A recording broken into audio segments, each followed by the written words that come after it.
Friend, we have a ton stacked up for July faves, and it took me a while to start filming this video because it was such an extensive list that we're pulling from multiple categories: clothes, beauty, brushes, jewelry, fragrance. Look at me, who am I speaking about fragrance in the video? But let me start with a few skincare faves that not necessarily new, maybe one update and two faves, and that is the Ordinary Squalene Cleanser that I actually mentioned in my June favorites and committed to, as you see now, a larger bottle. And I quite like it. It's simple, it removes my makeup, my skin doesn't feel stripped or dry after cleansing it off, and again, it's just a straightforward approach to the cleansing process in my routine. And the next two faves, kind of trailing off last month's video, I mentioned that I was using different every other night, and now we'll use azelaic acid in the morning. So one of you has suggested that I try the Peach Slices Redness Relief Azelaic Acid Serum, and this is more of like an emulsion. It doesn't have a strong fragrance. It's actually very light in scent, very simple, and it has more of like a bouncy feel on the skin after you apply it. So if you prefer this type of a texture versus the ordinary azelaic acid suspension 10%, now this is more what feels to me like a pore filling, blurring type of a primer, and it is subject to pilling if you over rub or layer too many products on top. But because I don't do that, I primarily apply either the Peach Slices or the Ordinary and then follow up with my sunscreen, and that's it. If I do apply makeup, I'll apply it like well afterwards, after I slapped on the azelaic acid serum in the morning. But yeah, these are the two different textures, because if you prefer more of like that luminous natural skin bounce, you'll use the Peach Slices. If you want more of like a soft matte pore blurring kind of feel on the blend, then you'll choose the Ordinary.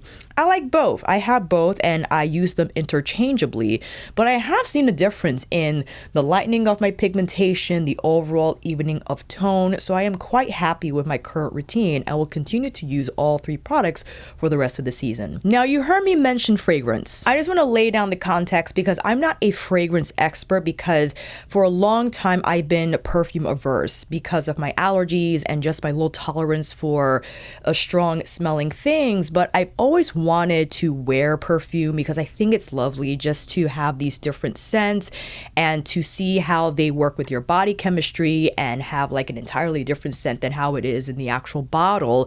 So I've dabbled and love Vyrao, love Dries Van Noten, my goodness. But I also am on the Shop My platform. If you don't know, it's an affiliate program where influencers can ask other brands to participate in gifting programs that they might be holding. And two brands that I found were NOYZ and Vyrao. NOYZ is a indie-based fragrance brand based in LA, and their approach to perfume is very much minimalist and providing like more of a sensory experience. So for the sake of not saying the actual word in the video, I'm going to refer to this perfume as Shifty Day, and I also requested Lost and Found, and these two spoke to me in that Shifty Day is very much like resetting, rebalancing. It has fig and cedarwood, and I love that layering, because anything with fig I'm a sucker for.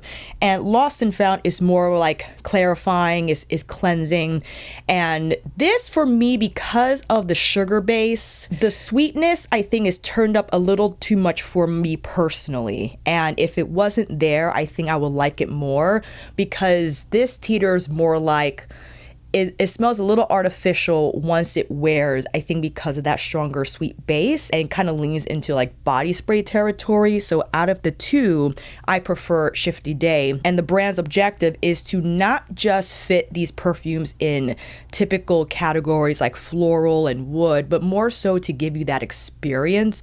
So they're not going to give you a rose perfume. They want you, when smelling the perfume, as if you're walking through a rose garden. What does that experience entail? And how does it represent itself in a perfume? And very much minimalist in approach. You can see it in the packaging when you get the box, simple beige box with the NOYZ label on there, and depending on the type of perfume, it will have different artwork. So the Shifty Day has a crack here just because of obvious reasons. Lost and Found, disoriented, confusing, but the perfume is meant to kind of bring you back where you're like, okay. Everything's gonna be fine. I think this is the one with eucalyptus, and again, it's more cleansing and lightweight, but wish it wasn't as sweet on the base, but I like them both. And thank you for NOYZ for being on the Shop My platform, so I have an opportunity to try this new brand. I think it's a lot of fun if you are a fragrance enthusiast and you want to dabble into different tiers of fragrance.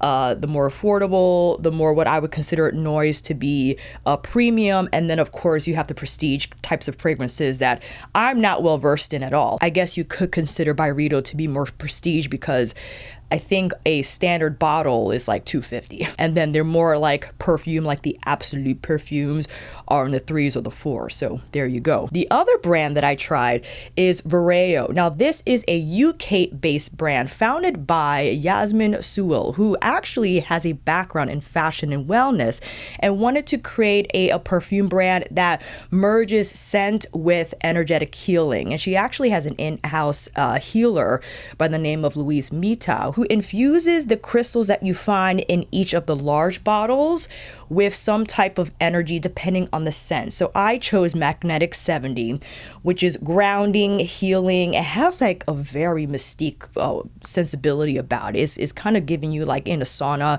woodsy. So in my opinion, a little too heavy for me right now for the summertime, but lovely, will be lovely in the autumn and winter because it does have, again, that grounding, earthy quality about it that I love typically with perfumes. And it's nice to know that, well, I think it's an interesting take for this perfume brand to merge scent with kind of mood amplification and energy healing. And now they have the crystals in here. So I think it's a unique approach because I think Vyrao wants the wearer to have like wearable intention, meaning I want to smell good, but I also want to feel more grounded, or I want to feel more energetic. Whatever the objective is, you have the different fragrance profiles in Vyrao and the different crystals to help amplify that mood that you wish to seek. So I think it's an interesting take. And again, we'll probably wear the heck out of this once fall approaches. I can't wait because it's actually quite smoky and woodsy. It's hefty. There's not an inkling of floral in here, in my opinion. Maybe a little bit. You know what? You probably get a lighter feel from, I think it's the vetiver, if I'm not mistaken. Vetiver and cedarwood are the top notes, followed by frankincense. The frankincense is killer. And the base is juniper wood, elemi, and iris. I think it's such a lovely combination. And again, happy with this bottle. I love that it's amber and it's hard to see, but you have the crystal in here specifically is called, I believe, a Herkimer crystal that again, an in-house healer has infused with energy. I don't know, like that's up to you, right? If you believe that or not, if that's your thing, then I think it's something worth looking into. So thank you, NOYZ. Thank you, Vyrao, for the gifts. I truly appreciate them and will continue to wear these fragrances alongside my Vyrao ones and the samples that I have from my Dries Van Noten Discovery set. So it's going to be a party up in here. We're going to be smelling good, family. Okay, clothes. I had meant to film, or rather, I did film it.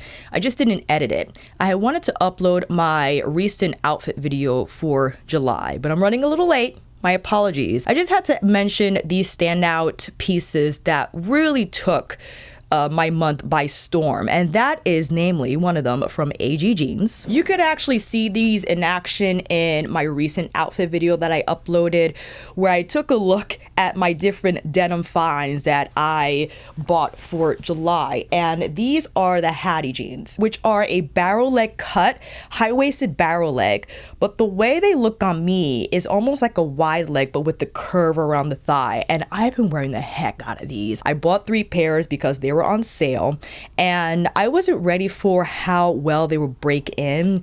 There's Japanese denim, so there's just a softness about them that is, I mean, is unparalleled. How comfortable they feel, but they're jeans and they're still lightweight. Like I've worn them on super hot humid days just because I was stubborn and I wanted to wear my jeans. I know I'll have more opportunity to do so, but just to kind of test them out, if you will, in conditions that are not ideal for jeans to be worn in, they are just insanely comfortable. And I have them in 3 different washes.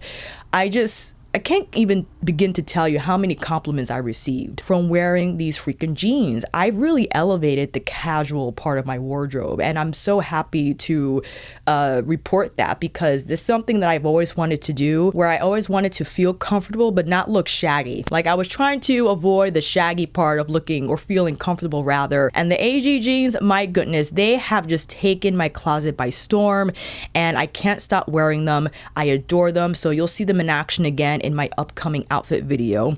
And the other pair, shout out to Jewel on here, who mentioned that she bought her barrel leg jeans from Pistola. And I said, Jewel, what is Pistola? So I looked into it, and again, you'll see this in the outfit video, and I bought these, which you can see in action in the short that I uploaded a few weeks ago. These are like a wide-legged barrel silhouette. So they're not a dedicated barrel leg, but it's more like a hybrid cut, and the fabric is so lightweight. It's almost like I'm wearing pajamas. They kind of harken to a pair of Jinko jeans that I wore as a preteen, that they were wide-legged as well, and I wore them with the Skechers sneakers, the ones that were super chunky with the black canvas upper and that chunky rubber like ridged sole. Oh, and I'll get into the Crocs in a minute because that's a moment, but just hang on. The Pistola jeans I was not ready for. I absolutely love how these look, love how they feel. I know high-waisted is not a favorite for some, but high-waisted barrel for me is an ideal fit because of my smaller waist to hip thigh ratio, because a regularly cut straight jean will just look tight around my thighs and will be too loose around my calves, and I thought it will look odd. With the barrel leg cut, it allows more room to be left around my thighs but snug at the top, so it's just, I think, a more fitting silhouette for my body type, and that's why I refuse to wear anything else. And the Pistola jeans, specifically the wide leg ones, they're not a straight cut wide leg. There is a little curve to them, so that's why I think they're so unique in when I have them on and how they look, and they have like a billowy feel about them that's not too structured but just right. In addition to my denim finds, Nuuds, another brand that I had the pleasure of discovering on the Shop My platform, also had a gifting program, and I requested a cropped boxy tee and one of their boyfriend t-shirts. Again, you can see in action in the upcoming outfit video. Nuuds is a cool brand because they do elevated casual. So yes, it's just the shirts and the bodysuits and everything, but with higher quality materials and more attention to detail with the stitching and whatnot. And the brand is owned by a family, which I think is pretty neat, because they don't hire professional models, but they hire their own friends and family to model their clothes. I think that makes a nice connection to the consumer who is looking to elevate the casual, right? Like the regular t-shirt can be done in a way that feels comfortable but doesn't look too comfortable, you know what I mean? Same thing with the boxy tee and this boyfriend shirt that I love, because it's a great transitional piece, especially when we are now approaching the cooler mornings with the warmer afternoons. It's just lightweight in feel, and the teal color, which appears a little more muted in person than it does online, I was pleased to see when I received the package. I think that muted teal pairs better with a lot more of my pieces in the closet.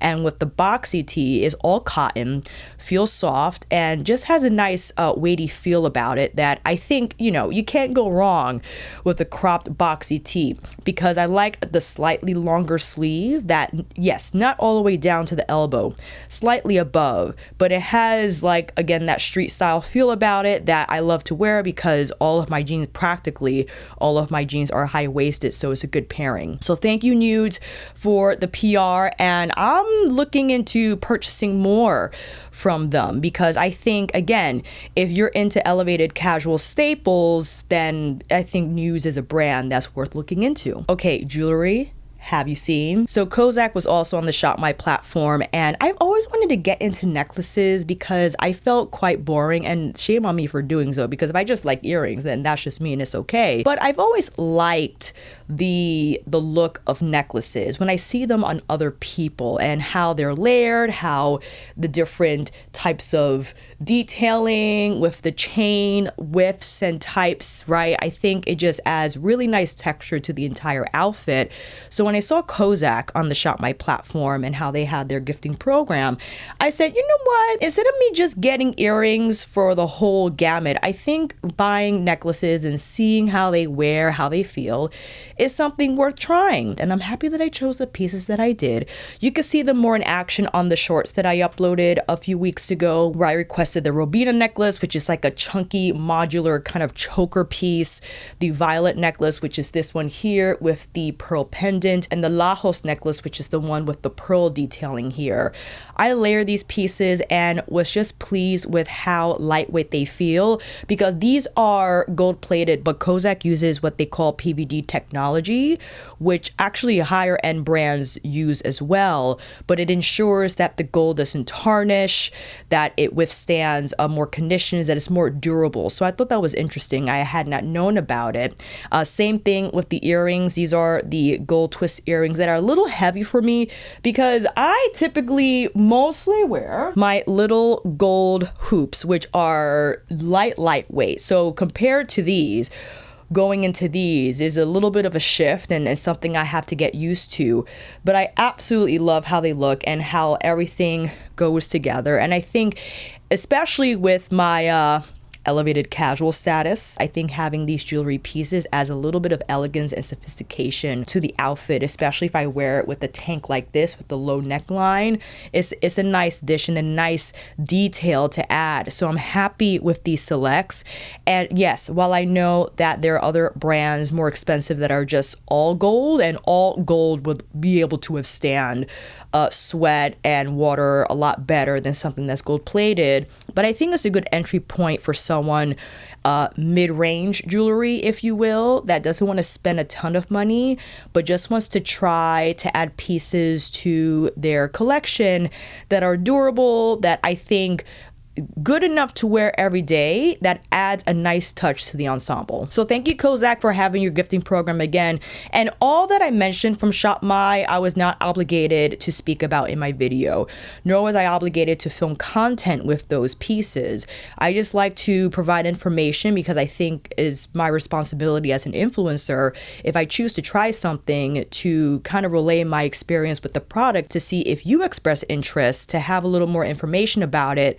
And while I understand in the end it's subjective, just to provide a little bit of context about what I feel about it, how I thought, like again, how the fragrances wore on me, how they smell, and with the jewelry and also the clothes, how I was able to integrate these pieces in my wardrobe and lifestyle and the positive outcome they've had. So couldn't wait to share. Let me know if you already had your eye on Kozakh or you have Kozakh pieces or other brands out there that I don't know about. Would love to know in the comments so I could do a little bit of investigating. All right, last thing, we got to talk about these CROCS.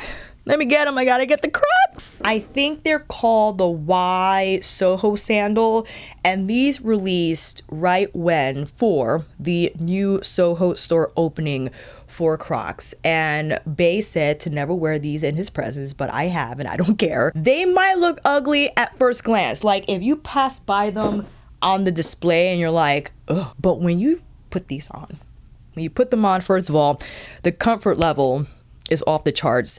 It has a little bounce to it because you saw the stacked sole. Like it has height to the shoe. And two straps, well, I guess you will say three. Two of them are adjustable. The higher strap near the ankle and the nylon one brown back of the heel. And you have the forefront strap that you could put your croc charms if you like. And man, I don't know what it was, but sometimes when you try on a shoe when you thought initially was ugly, but you thought to give it a chance anyway, and it suddenly just broke all of your expectations. I mean, shattered them. I could not believe that I was going to buy these chunky, ugly sandals. And let me tell you something, the way they look with my jeans and everything else that I've worn, I just adore them. I adore them. And they might be the shoe that converts someone who was just entirely anti-Croc, like would never wear the clog, but they could wear a Croc something. And it might be these. If you're from my generation where Delia's was like the peak when you received that catalog in the mail, forget it when you actually visited the store when they had the actual store. This is basically like my Delia's dreams come to life.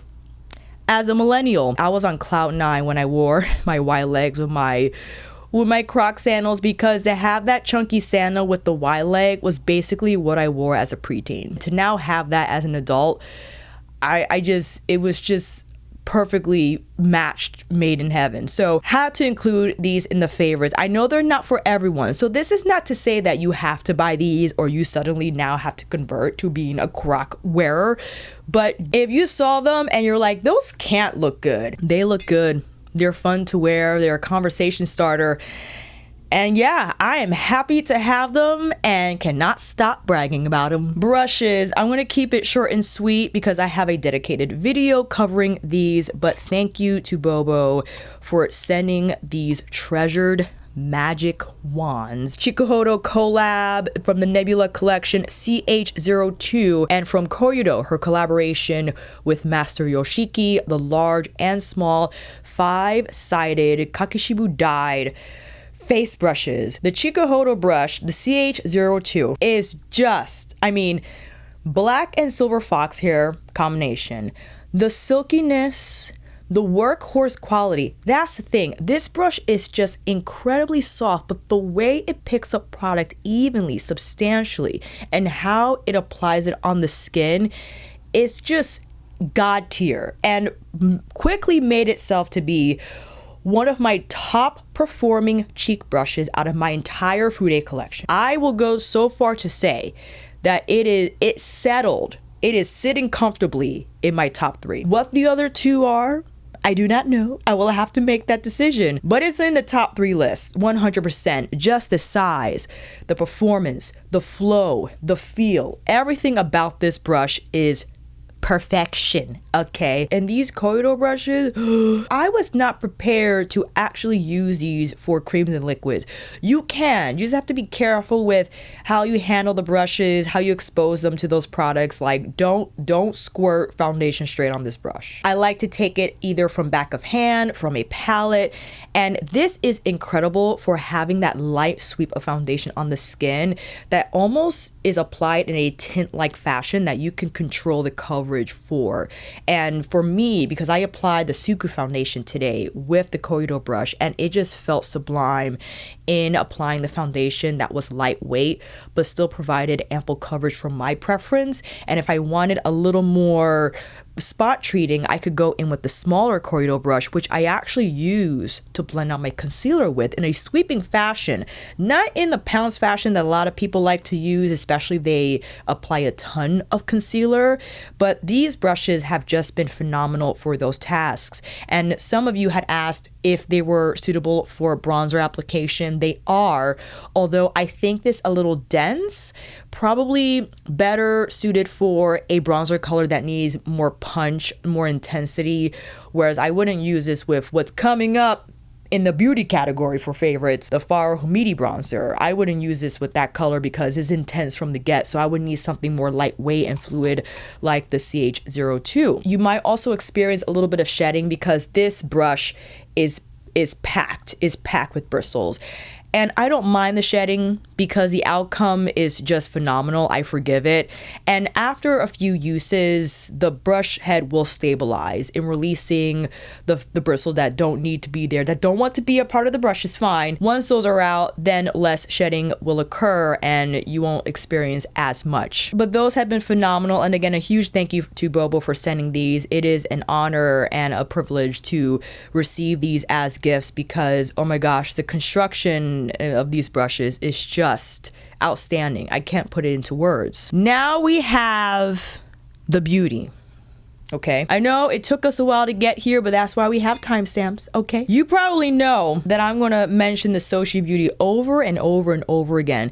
It feels like the Soshe Beauty Blurring Pillow Blush has found itself in my most recent videos. It just ended up being in there. I don't know how, I don't know why, but this is probably going to be, will be best of 2025 in the blush category. I know it'll be the only one, but it certainly will be on the list in heavy contention, because everything from the color to the texture to the overall experience, this is S tier terracotta, okay? The earthiness, the red tone, that sun-kissed look delivered immediately, effortlessly. This is like a cream balm hybrid.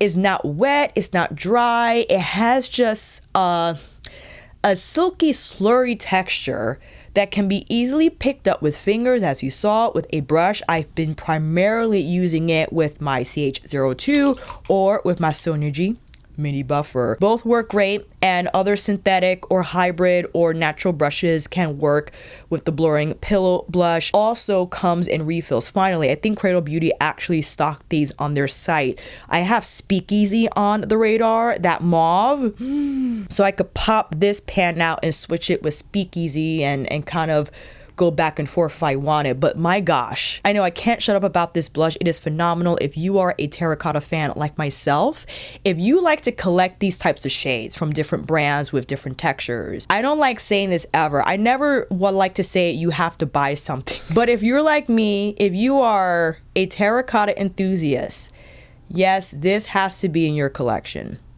I'm sorry. Not sorry. Just give it a shot first. Give it a shot first. If you're able to try a sample of it, like if you're able to go in store, I know quite difficult for those who don't live near Cradle Beauty or a retailer that carries Soshe, but if you have the opportunity, swipe it first, see how it looks, bring your own brush to try it on, go out, wear it, come back the next day or not come back if you don't like it. Just something for you to consider. Okay, and I have to continue with their ceramide lipstick. I have everything here. Where'd it go? Unfortunately, this did not withstand summer's intensity, so the bullet kind of broke on me. It did completely. I still insist on wearing it. This is in the shade Rewind, which is like a neutral brown with a little bit of red in there, but it is the perfect one and done shade. Basically, the Soshe Beauty Blurring Pillow Blush and the ceramide lipstick in Copper Spice and Rewind have been my go-to minimalist look for the summer. If I don't want to do anything, not think, just kind of and go, that blush and this lip, maybe with a little bit of a brow gel, done. I'm done. It is a perfect combination. However, I will say that I'm not crazy about their mascara, and that's because it is a tubing mascara. And although, you know, I know tubing not terrible and there are a lot of fans for it, this mascara for me is a little too wet. It's too wet and leaves my lashes looking a little spidery and weak. My favorite is the Protoscope. I can't get enough of that mascara. It just has a little more grip. It's not as liquidy and just has a little bit more of a creaminess to it that leaves my lashes looking more lush than spidery, that has a little more of a luminous effect, where the Soshe, I know it's not supposed to be as dramatic of a mascara as others, but for a daily mascara, I just wanted a little bit more.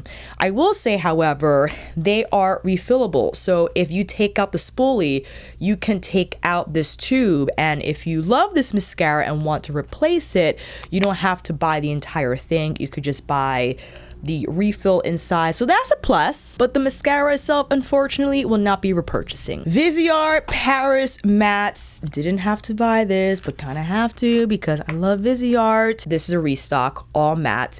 You can see how the shades are cool, neutral, and they just have, again, they're just so wearable, especially if you love this wheelhouse of color. Supplementary, or you could go all matte with it. I have a dedicated video looking at the swatches and doing 4 looks with this palette. I think I did more. Did I do 6? I can't recall. However many. Enjoyed the palette immensely, and something like, when we'll get to the Danessa Myricks Color Fix sticks, can be a good pairing if you just wanted a little bit of a matte through the crease to finish the look. But you know, Viseart Color Science is just impeccable, where I forgot to mention this in my original video. You have it So like, yes, you have the matte colors in this palette, but then you can create even more colors from the ones that already exist because of how they layer and create more colors without appearing muddy. That is hard to come by. Okay, and an extraordinary feat accomplished by Viseart, not just with Paris Matte, but all their palettes. When you start mixing and matching your mattes, you just get more colors. And that is remarkable as a user who likes to create, who likes to mix and match, where you won't run into the risk of a muddy eye look. Not with Viseart, are you kidding me? And with Paris Mattes, you'll have the opportunity there. Okay, so start mixing and matching and cocktailing to your heart's content. All right, despite people's outrage about the Hourglass curated eyeshadow palettes, I like this palette. It's smooth, it's easy to use. I know people are like, they're not sparkly enough. I think this is pretty sparkle and pretty shine. It's not gonna be in your face as other finishes we've seen in action, but you know what stand out? The solid performance and the fact that they're just easy to use and to wear. If it's any consolation, right, these are made in France, and something that's made in France has a level of refinement that, you know, I think is worth noting. And if I'm not mistaken, maybe I am, you could correct me down below, with French made makeup and the French aesthetic, they're not about powwow in your face pigment and sparkle. They are subtle, barely there, just enough. And I just have a feeling that because these were made in France, and Hourglass in general as a luxury brand was never about in your face, but just enough elegant, sophisticated makeup, very well their shadows would reflect that aesthetic. You know, color me shocked. This is the only one that I purchased. There's one other one that I have my eye on, but probably won't get it just because I don't need all their palettes. The Futurist is the one I have. Does just right for me. Easy, daily smoke. If I wanted to add a liner, if I wanted to add more depth, I would probably go in with a VBB liner. Or why don't I quickly move on to segue into Makeup by Mario's Master Matte Longwear Cream Eyeshadow. So if I had this, like, I think it was chestnut or even espresso, I could slap that on first and then follow up the Futurist. But this is Sienna, and the most wear I got from this was 6 hours. And after that, my lid oil started to break through. I still think it's a great product. It's easy, you could throw it on, you could use your fingers to blend out, right? Or even a brush. And it could be a great base to provide a little more longevity for shadows that are shimmer or metallics, to hold on to the lid for more than 3 or 4 hours. Could be layered and so on and so forth. I haven't purchased another color because I am quite happy with Sienna. The role it provides in my summer looks, in just giving that hazy clay orange soft eye for the summer, and throw on a little bit of mascara, my Prada scope, or even layer on the shimmer shade from the Hourglass palette. Apply this to the inner corner, maybe throw on a little bit of the brown matte to the edges, and then dab on a little bit of that copper, right? So there are plenty of ways that I can go, but see, this is what is so appealing. I could just pack this up. Larger palettes and what have you, as much as I love them, because I'm getting that Vyrao palette, okay? Not great for traveling, and also if you don't have the bandwidth to deal with like 12, 15, 18 shades, when you just kind of have this, it makes the process simpler, and I think more accessible in general, in my opinion. And a huge thank you to Milk Makeup for sending me a few of their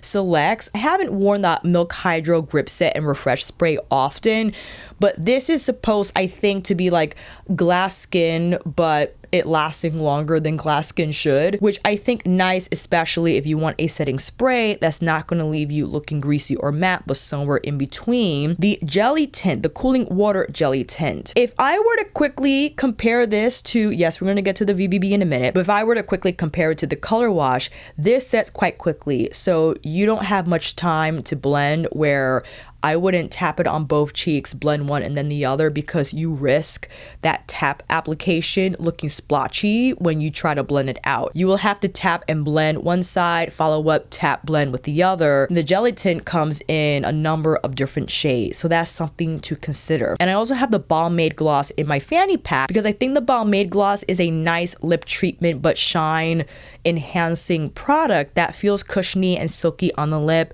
It's in the shade Electron, and and it has like a citrus feel, like taste about it, which not crazy about, but I forgive it because I love the shine and yeah, plumping effect without feeling stingy on the lip it has, especially for a quick shiny lip for a summertime look. And if I were to pick a tubing mascara that I like better than the Soshe one, it will be the Milk Kush High Roll Mascara. This is a tubing one as well, but it has a little more thickening quality to it. It has a little more grip, and my lashes don't appear as spidery, but a little more voluminous compared to the Soshe tubing mascara. The Natasha Denona Hy-Sculpt liquid bronzer that I grabbed 2 samples from, and I didn't realize that there were actually 7 shades in all. That one is at Ulta and the other not in Sephora. So there is a shade between, I think, Bonfire and Toasty that could work on me as well.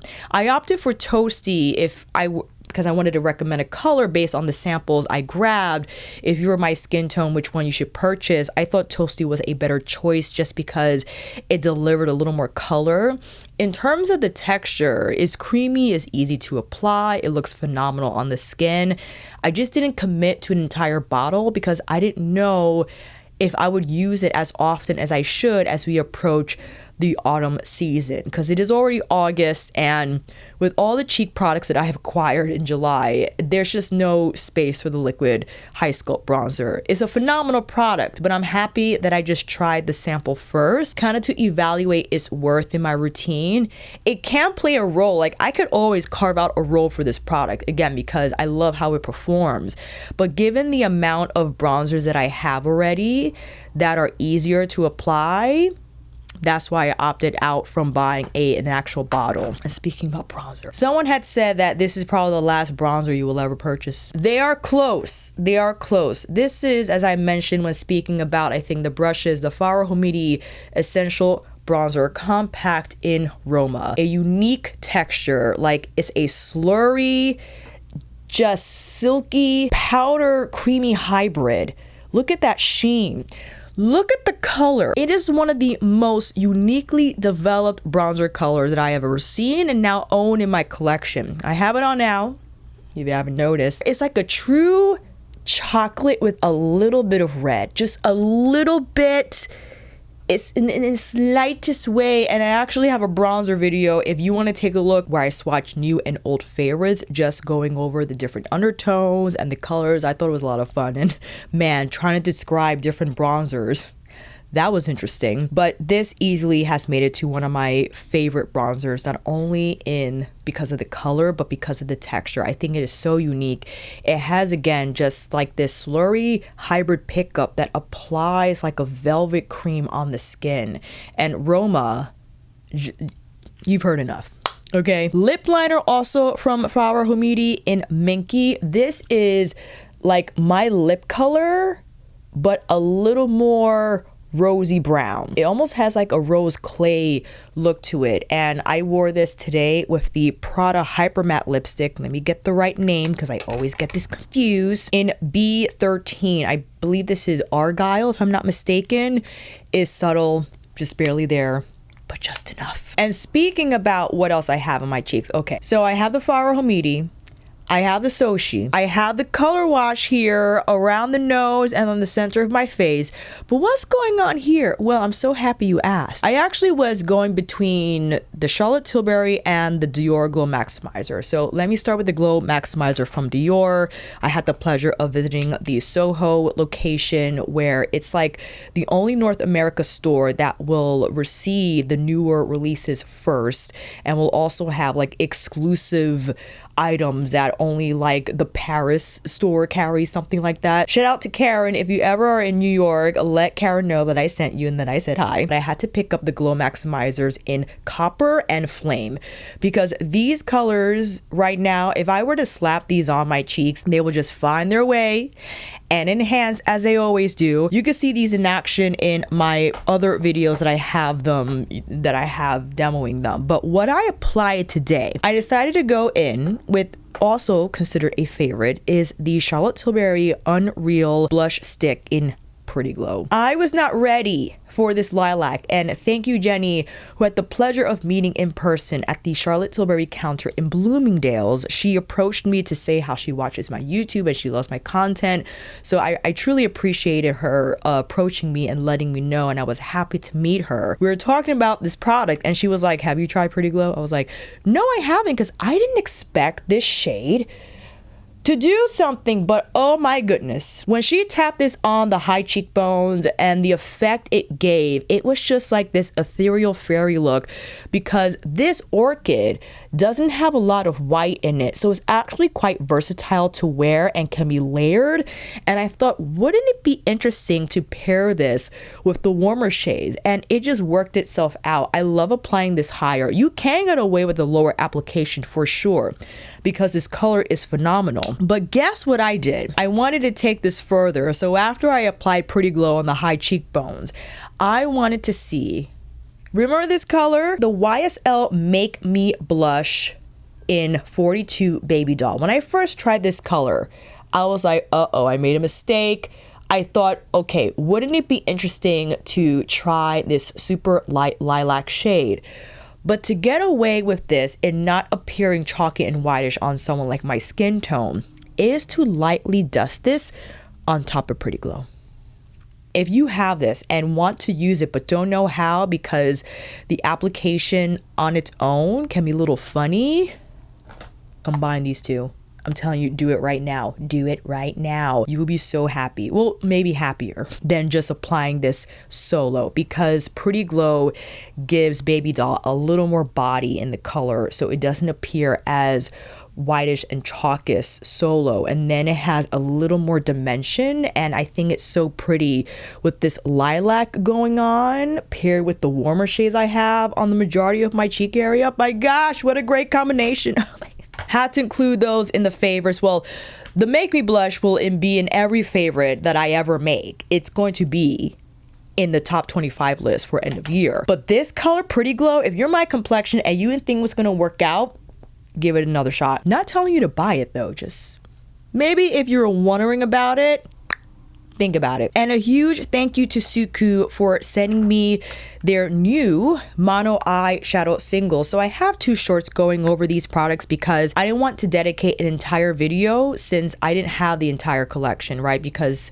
Suqqu Europe, thank you for the team for being so kind and including me in their PR program, had limited supply to send out. So I chose 3 different finishes, and my goodness, these are phenomenally made, and they're soft, easy to apply, easy to wear. I thought having this sea foam would just be a beautiful combination with the warmer shades here. So I like to wear this as an inner corner highlight or just apply it as a light wash across the lid. So if you want to see these in action, definitely head over to my 2 shorts. The first one is going over the details of the collection and the individual shades, and the second short is demoing using the eyeshadow. So I'll see you over there for sure, and I'll make sure to create a playlist for this video so you don't have to go searching the web and getting lost. Everything will be here for you to navigate easily. If you like, if you want to stay a little longer and peruse some more. Mini Gloom, highly anticipated from Natasha Denona. A little more of a grunge color story from her brand, and I think it's great. I think there's something about Verdant that, I don't know, it's surprising, and because there's like a smokiness to it, it doesn't look in your face or even out of place, even though it might look like a wild card shade compared, or maybe you would actually argue Glint is the wild card shade, because this is more of like a icy rose, if you will, I guess I would classify it as. But Verdant, because it's not super green, there's like a smokiness to it. I think just, I mean, beautiful pairing with the moss. And this is like an olive brown. It's so pretty because when worn on its own or as a smoke out shade, it's hard to explain. It's not super cool or not super neutral brown, but that olive in there is almost like a khaki olive. Gives it a characteristic that I feel unique when you smoke it out or use it to smoke out your eyes if you choose to. And man, would I love to see this in an expanded midi format. I think they'll be phenomenal and truly challenging Natasha in how would she do grunge, you know, where she would take it. I would love to see it, but for now, I'm happy with Mini Gloom. I am. And I also have to mention, while we're here, because I did an entire video comparing green eyeshadow palettes. And although I didn't include Mini Gloom because at the time of filming, Mini Gloom arrived afterwards because I didn't know when it was going to get here and blah, blah, blah. But going into Unexplored Garden from YSL, interesting. I would actually categorize this as like a softer, there's almost like an obscurity to it. Although there are greens in here, they're not in your face green, and I think just a beautiful quality. The shadows are super soft. You can see compared to what you have in Mini Gloom that this is more of like an olive, right? And if I were to quickly compare, let me grab it. Where did I put it? I can swatch the green from Mini Gloom, right? This is going to have a different objective entirely. And someone was mentioning, you know, why do these luxury brands don't have as much pigment as like Natasha Denona? Again, I think this palette is, well, this is made in Italy, right? So the luxury brand for eyeshadows, some will have more pigment than others, but for like the YSL clutch, it's just like soft. It's soft, blurred, easy to deal with. Is not going to be in your face pigment like you see from Natasha Denona, and because of that, it's just going to have a more diffused haze effect, in my opinion. Still beautiful though, especially if you want smoke that has a little bit of an olive lean to it. Definitely you'll get it from an Unexplored Garden. Easily one of my most favorite YSL mini clutch palettes, but out of the ones that I have used and own, 710 Over Brune still stands as my favorite, just from a color perspective, a color story perspective, and also the formula. I think, in my opinion, this is one of the more better performing quads out of, I don't have all of them, but what out of the ones that I own. It's just creamy and has a beautiful grip to the lids. And this color story, I mean, if I were to just choose one, and I also love Captivating Dunes, I'm just gonna put it out there, but I am partial to like the slightly warmer shades, and to have like this plum, okay, I can't get enough. But Unexplored Garden is really pretty, especially if you want that like green look, but it not be literal green. It just has more of like an inspiration about it. And Unexplored Garden, I think about Secret Garden, like in the movie where she enters it when it's like dead. That's kind of like what I think about when I see Unexplored Garden. Just, it's like haunting, right? This is not at the stage where the garden is thriving and is lush and super green. This is like winter time where the colors are more dull and it doesn't have that same vibrancy to it. This is more so like during the stages of winter, maybe. That's what I think about. You can let me know down below what your inspiration is about Unexplored Garden. And I think we can end, my gosh, that's a lot of makeup, with the recently released, well, that's not true, the recently acquired Danessa Myricks Color Fix Sticks. I bought 3 in person because I desperately wanted to swatch these, and I had tried these in several ways in my original video if you want to take a look. And based off your feedback as well, I agree the best way to apply these is from stick on finger to lid.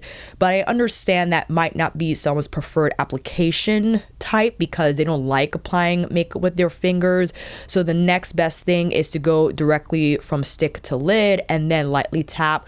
I know if you're not crazy about fingers, okay, skip that and just go in with a brush and then lightly apply the foil side, so stick side, metallic side, with the windshield wiping motion, and then tap lightly with the foil. And that's what I have on today. I have duo number 6 on, and I followed up with a little bit from Paris Matte and went in with the warmer shade from the Hourglass Futurist palette. So we got a lot going on here. Oh, and I have BBB's Cocoa on the lash line. Didn't want to forget her. These are fantastic, and I think wonderful for the person who wants a little innovation in their collection, who does like the sparkle and the shine, but wants an easy delivery of that sparkle and shine.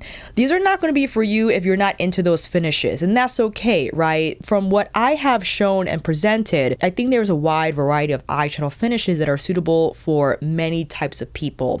There are some who just, listen, they might think the sparkle and shine is pretty, but it doesn't mesh well with their aesthetic or their preference, and that's okay.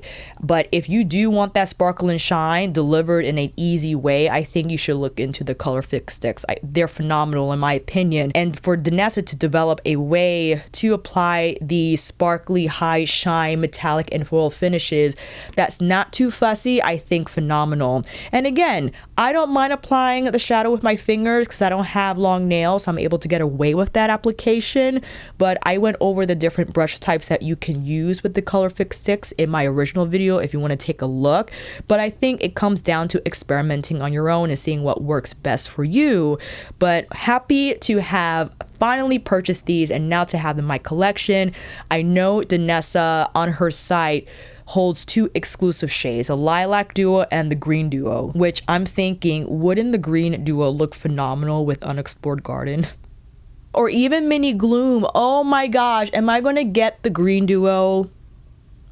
Maybe. But that is it, family. July was a lot of spending. There was a lot of spending, so August, I'm gonna lay low because you know what's happening when autumn approaches, okay? The holiday releases are gonna start to leak. We have the Vyrao palette coming. We have Mother's Louis Vuitton Beauty coming out too. So I know September is going to be a little crazy. So that's why August, I want to prepare my wish list accordingly, see what will best fit my collection, and not fall into the trap of buying something in person because I'm just enchanted by it. Kind of what happened when I visited the Dior boutique, but we'll get into that video in a minute. All that to say, laying low for August, but loved what I purchased in July. And it was just a month where even if I didn't have to wear makeup, I just wanted to wear it because I love the makeup that I had and the brushes that I have. And it was and still is a joy to apply these products, and even more so to experiment with layering with them, with the different textures and the finishes and the different colors, combining warm with cool-ish lilac, and then going in with different eyeshadow products, first starting out with the Color Fix sticks and then going in with the simple matte from Viseart's palettes. But how that can produce just a beautiful look with different types of products from different brands with different intentions and objectives, I think is a fun time for me as a beauty enthusiast. And my wardrobe now expanding and me having the new jewelry pieces added, I've been having a ball, if you couldn't tell. So I'll definitely see you down in those comments. Please let me know what your favorites for July have been. And if you made it this far, make sure you like this video by clicking that thumbs up. It helps me tremendously in recommending more videos for you to watch and for other beauty enthusiasts like yourself to watch. And consider subscribing. More content on the way, and I would love to have you here. And you'll know when that upload drops when you click that notification bell. And if it's your first time here, please peruse and stay some more, explore the channel. Maybe I'll see you in this video here. I'll definitely see you down below in the comments for this one, and on here again next time.